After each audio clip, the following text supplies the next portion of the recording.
Hello students, आप सभी का फिर से स्वागत करता हूं आज की इस नए वीडियो में। आज की इस वीडियो में हम लोग शुरू करने जा रहे हैं रियल एनालिसिस को। तो रियल एनालिसिस का जो फर्स्ट चैप्टर है सेट थ्योरी, वो बेसिकली आज हम लोग शुरू करेंगे। तो आज जो भी हम लोग पढ़ेंगे बहुत ही सिंपल पढ़ेंगे, ठीक है, लेकिन हम लोग समझ के पढ़ेंगे, ठीक है, मतलब उसको समझने की अच्छे से कोशिश करेंगे। तो जो भी आज हम लोग पढ़ेंगे वो पहले आप लोगों को मैं एक बार बता देता हूँ, और उसके बाद जो होगा कि डायरेक्टली हम टॉपिक पे चले जाएंगे, ठीक है। तो बेसिकली बहुत दिनों के बाद वीडियो आया है चैनल पर, तो उसके लिए मैं क्षमा चाहता हूँ। मैं बहुत इरेगुलर हूँ, मुझे भी पता है, ठीक है। तो फाइनली अभी बोर्ड मैंने परचेस किया है, तो अभी कोशिश करूँगा कि हफ्ते में एटलीस्ट एक वीडियो डालने की, एटलीस्ट एक वीडियो, ठीक है। तो अभी से कोशिश करूँगा कंटिन्यू करने की, ठीक है। तो चलिए शुरू करते हैं आज का जो वीडियो है। तो पहले मैं बता देता हूँ कि आप आज जो भी हम लोग पढ़ेंगे वो टॉपिक्स, फर्स्ट ऑफ ऑल हम लोग पढ़ेंगे सेट का डेफिनेशन, उसके बाद कुछ एग्जाम्पल्स देखेंगे, ठीक है।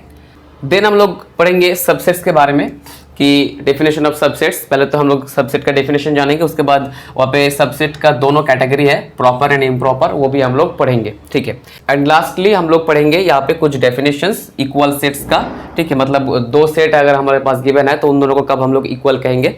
उसके बाद फाइनाइट सेट्स, इनफाइनाइट सेट्स, वो भी हम लोग डेफिनेशन एंड एग्जांपल्स के थ्रू देखेंगे, ठीक है।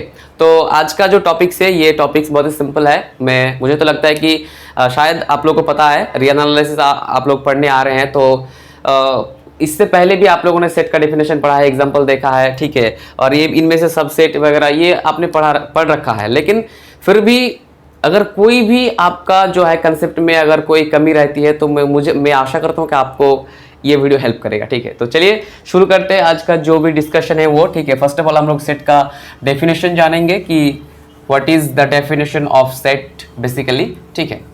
तो चलिए फर्स्ट ऑफ ऑल डेफिनेशन जानते हैं सेट का। तो डेफिनेशन जब हम लोग पढ़ते हैं सेट का तो बहुत ही क्लियर कट डेफिनेशन है, बहुत ही सीधा साधा है, लेकिन उनमें वो जो डेफिनेशन है उसमें समझने वाली कुछ बात होती है जो कि हमें से बहुत तो समझते हैं, लेकिन अगर किसी बंदे को मतलब वो समझ में अभी तक नहीं आया है या फिर समझने में दिक्कत है तो उसका हेल्प हो जाएगा, ठीक है। तो चलिए फर्स्ट ऑफ ऑल हम लोग डेफिनेशन लिख लेते हैं। तो डेफिनेशन ऑफ सेट, ठीक है। A set is a well defined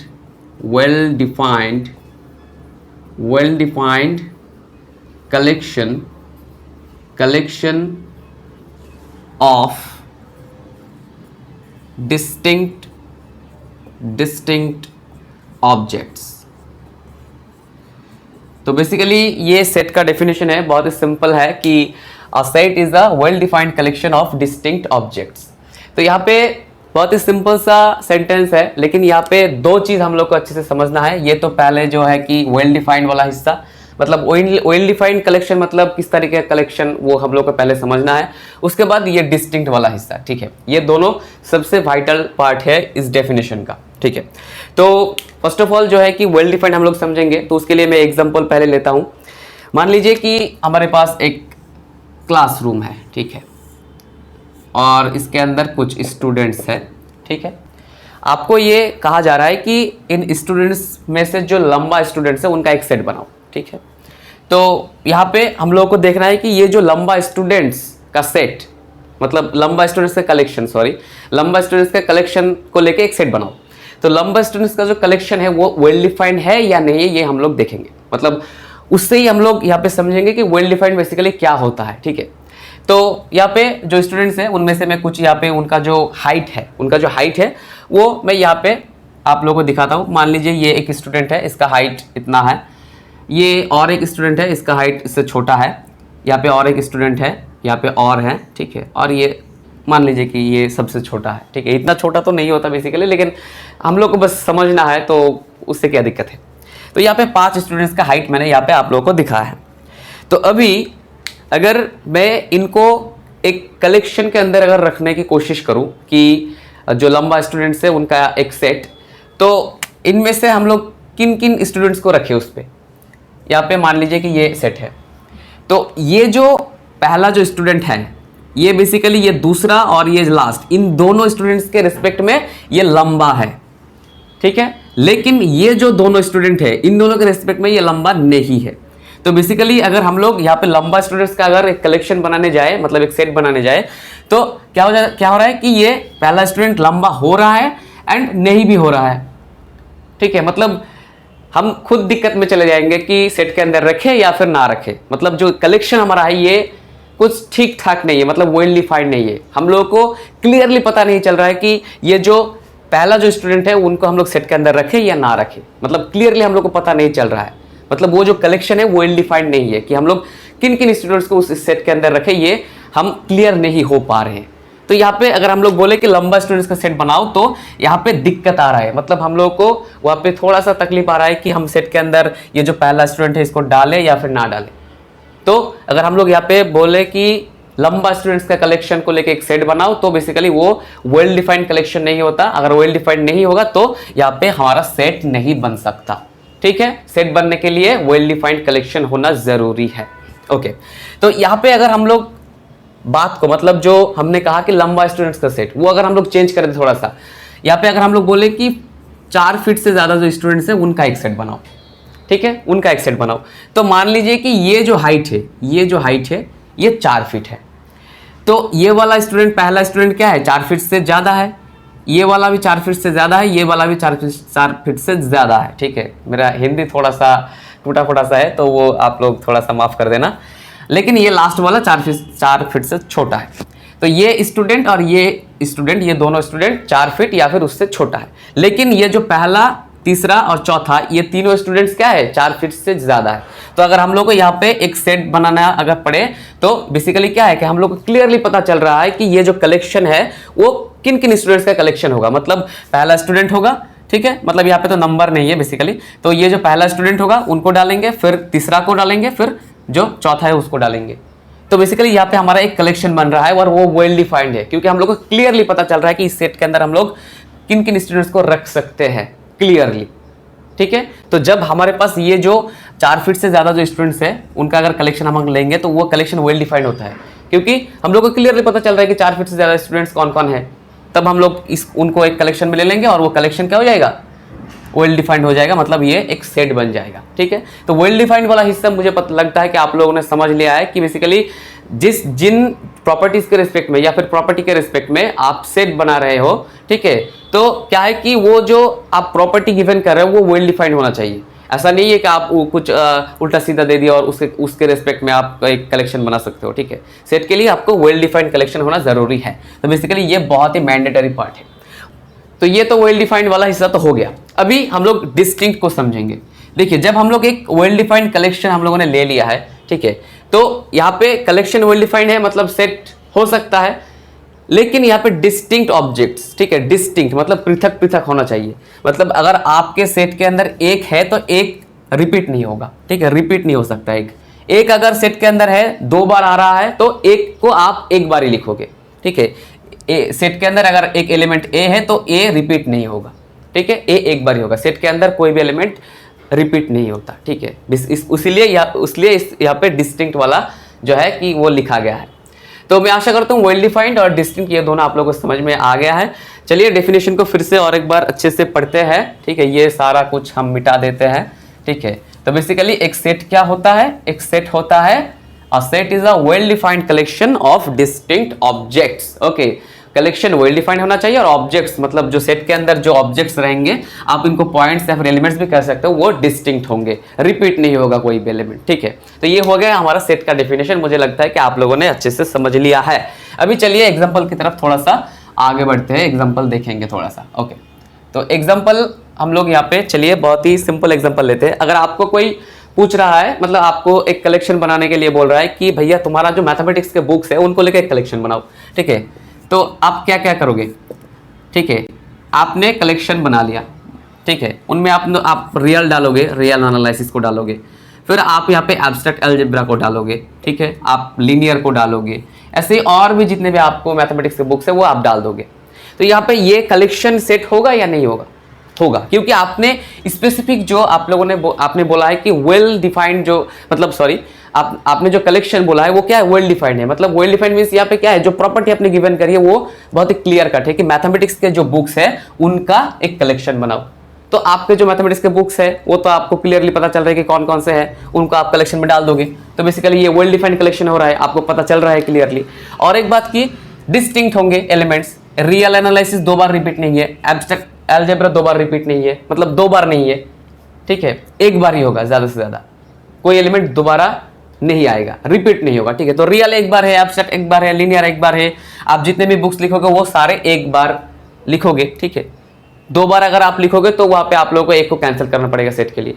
तो जब आप या इस तरीके से आपके जितने भी किताबें हैं वो एक एक करके नाम लिखते जाओ, ठीक है, तो क्या हो रहा है कि एक बुक एक बार ही आ रहा है, तो यहाँ पे बेसिकली एलिमेंट्स भी डिस्टिंक्ट हो रहे हैं। तो यहाँ पे पहले तो हमारा वेल डिफाइंड वाला हिस्सा हो गया और दूसरा डिस्टिंक्ट भी हो गया। तो बेसिकली ये जो आपको बोला जा रहा है कि आपके मैथमेटिक्स को बुक के लेकर जो सेट है वो कलेक्शन है वो एक सेट बन जाएगा, ठीक है। तो ये बेसिकली बहुत ही मतलब हम लोग मैथमेटिक्स के स्टूडेंट्स हैं, तो उस तरीके से अगर सोचे तो ये बहुत ही हमारे साथ जुड़ा हुआ एक एग्जाम्पल है, ठीक है। तो मैं आशा करता हूँ आप लोगों को समझ में आया है। यहाँ पे जो है कि जब भी मैंने सेट के लिए बात किया है तो यहाँ पे मैंने फर्स्ट ब्रैकेट यूज़ किया है, लेकिन सेट के लिए बेसिकली जो ये वाला जो ब्रैकेट होता है, ये वाला ब्रैकेट ये बेसिकली यूज़ होता है मेनली, ठीक है। वो भी आप यूज़ कर सकते हो, लेकिन बेसिकली ये यूज़ होता है, तो आप उन जगह पे ये ब्रैकेट को यूज़ कर देना, ओके। अभी हम आगे बढ़ेंगे। ये जो सेट का डेफिनेशन है इसमें मैंने टाइम थोड़ा ज़्यादा दिया क्योंकि यहाँ पे समझना बहुत ही ज़रूरी था। मैं भी जब फर्स्ट ईयर में पढ़ता था तब भी मुझे पता नहीं था, जब मुझे पता चला तब लगा कि भैया ये समझना बहुत ही ज़रूरी है, ठीक है। अभी हम लोग सबसेट्स के बारे में पढ़ेंगे, ठीक है, सबसेट का डेफिनेशन पढ़ेंगे, ठीक है। तो पहले हम लोग कंसिडर करते हैं 2 सेट को। Let A and B be 2 sets, okay, then A is said to be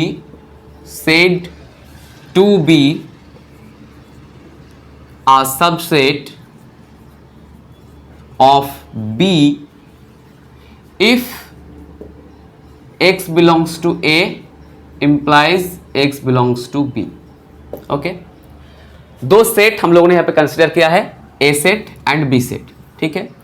A set को हम लोग बी सेट का एक सबसेट कहेंगे अगर x belongs to A imply करे x बिलोंग्स टू बी, मतलब x अगर a के अंदर है तो वो इंप्लाई करना चाहिए x b के अंदर भी है, ठीक है। एग्जांपल से समझते हैं, चलिए एग्जांपल से समझते हैं। मान लीजिए a एक सेट है 1 2 4 5, ओके, और b एक सेट है 1 2 3 4 5 6, ठीक है। अभी हम लोग A को B का एक सबसेट कहेंगे, B का एक सबसेट कहेंगे अगर A के अंदर जो भी एलिमेंट्स है, मान लो कि A के अंदर से हम लोग एक एलिमेंट X ले रहे हैं, तो X बिलोंग्स टू अगर A होगा तो ये इंप्लाई करेगा X बिलोंग्स टू B, मतलब A के अंदर जितने भी एलिमेंट्स है वो B के अंदर भी होना चाहिए, ठीक है। तो देखिए यहाँ पे A के अंदर 1 है, B के अंदर भी 1 है, A के अंदर 2 है, B के अंदर 2 है, A के अंदर 4 है, B के अंदर 4 है, और A के अंदर 5, B के अंदर 5। तो हर एक X जो कि A के अंदर है वो इंप्लाई कर रहा है कि X B के अंदर भी है। तो अभी हम लोग यहाँ पे कहेंगे कि A is a subset of B, okay. तो ये बेसिकली सबसेट का डेफिनेशन है और ये बहुत ही इजी है। मैं आशा करता हूँ आप लोगों को समझ में आ गया है, ओके।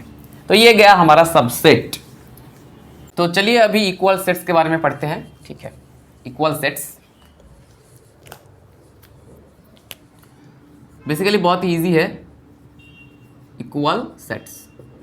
तो चलिए पहले हम लोग 2 सेट कंसिडर करते हैं। Let A and B B 2 sets, ठीक है। A is equal to B if A subset of B and B subset of A, okay. तो 2 सेट हमारे पास है, हम लोगों ने कंसिडर किया है set A and set B।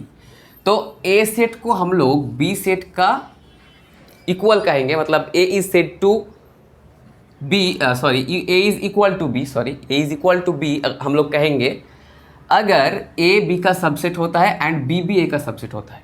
ये अगर बोथ केसेस होता है एक साथ तो हम लोग A इक्वल टू B कहेंगे, ठीक है। तो जो एग्जांपल हम लोगों ने लिया था, A सेट हम लोगों ने लिया था 1 2 4 5 आई थिंक, ठीक है।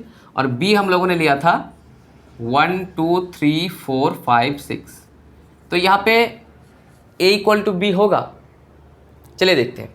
तो यहाँ पे तो a के अंदर जितने भी एलिमेंट्स है वो b के अंदर भी है, तो a तो बेसिकली सबसेट है b का, ये तो पता चल रहा है। अभी हमें देखना है कि b a का सबसेट होता है कि नहीं। ठीक है, b a का सबसेट होता है कि नहीं, ये हम लोग देखेंगे। तो देखिए b के अंदर दो एलिमेंट ऐसा है, ये 3 एंड ये 6, जो दो एलिमेंट a के अंदर नहीं है। मतलब कोई भी x, अगर हम लोग रैंडमली कोई x चूज़ करें, ठीक है, b के अंदर से, ठीक है, तो यहाँ पे दो नंबर के लिए 3 एंड 6 के लिए यहाँ पे क्या हो रहा है कि x does not belongs to a हो रहा है। ठीक है, मतलब x अगर यहाँ पे 3 बिलोंग्स टू b है तो 3 क्या हो रहा है कि ये इंप्लाई नहीं कर रहा है कि 3 बिलोंग्स टू a है, एंड 6 अगर बिलोंग्स टू b है तो ये does not imply 6 belongs to a। मतलब यहाँ पे दो नंबर हम लोग को मिल रहा है जो b के अंदर तो है लेकिन a के अंदर नहीं है। लेकिन सबसेट होने के लिए क्या होना चाहिए कि अगर x बिलोंग्स टू b है तो ये इम्प्लाई करना चाहिए कि x बिलोंग्स टू a भी है, तब हम लोग कहेंगे कि b a का सबसेट है। लेकिन ऐसा तो नहीं हो रहा, तो क्या हो जाएगा, b a का सबसेट नहीं होगा।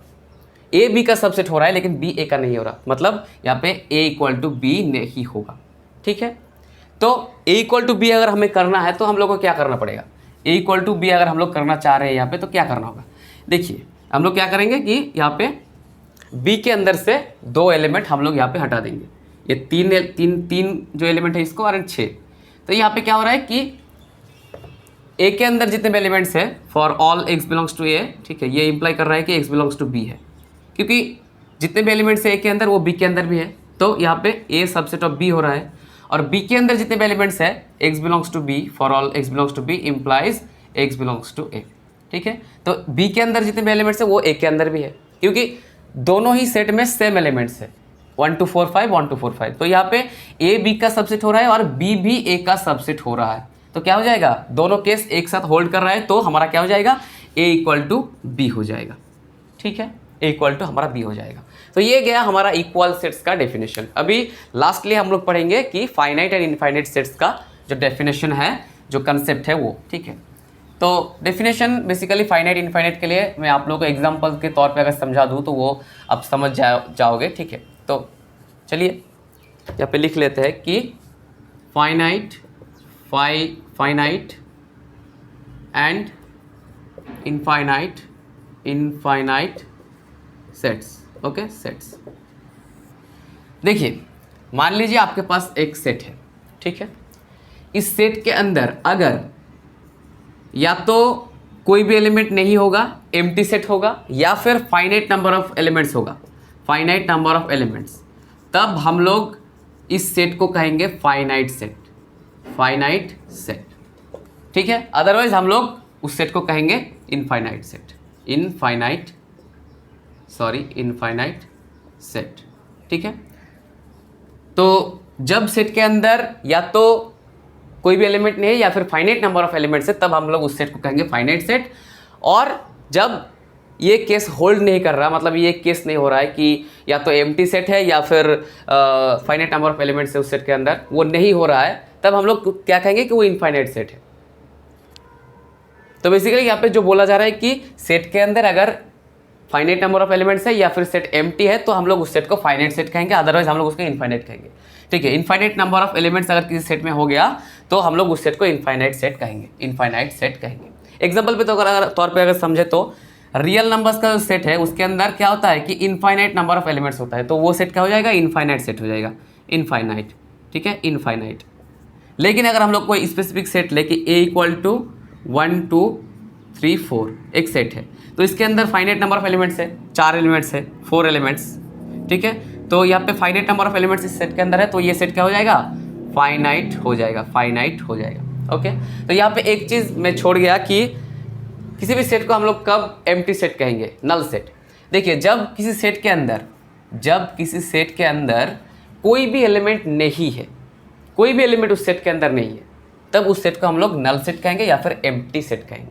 ठीक है, यहाँ पे जो है कि जब भी मैंने सेट के लिए बात किया है तो यहाँ पे मैंने फर्स्ट ब्रैकेट यूज़ किया है, लेकिन सेट के लिए बेसिकली जो ये वाला जो ब्रैकेट होता है, ये वाला ब्रैकेट, ये बेसिकली यूज़ होता है मेनली।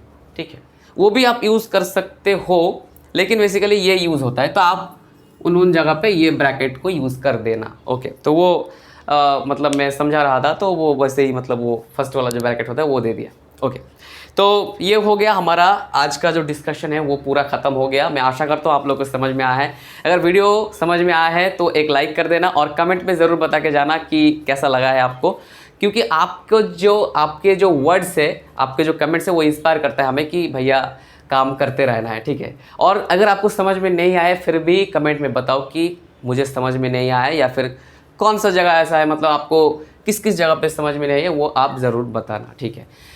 एक बात बताना चाहूँगा कि मेरा हिंदी थोड़ा सा टूटा फूटा सा है, कि बेसिकली मदर टंग तो मेरा हिंदी नहीं है, तो आप इसको थोड़ा सा कंसिडर कर लेना, ठीक है। तो बेसिकली आज के लिए इतना ही था। मैं आशा करता हूँ आप लोगों को समझ में आया है। फिर भी कोई क्वेरी हो तो कमेंट में ज़रूर बताना। तो मिलते हैं अगली वीडियो में, तब तक के लिए अच्छे से पढ़ाई कीजिए।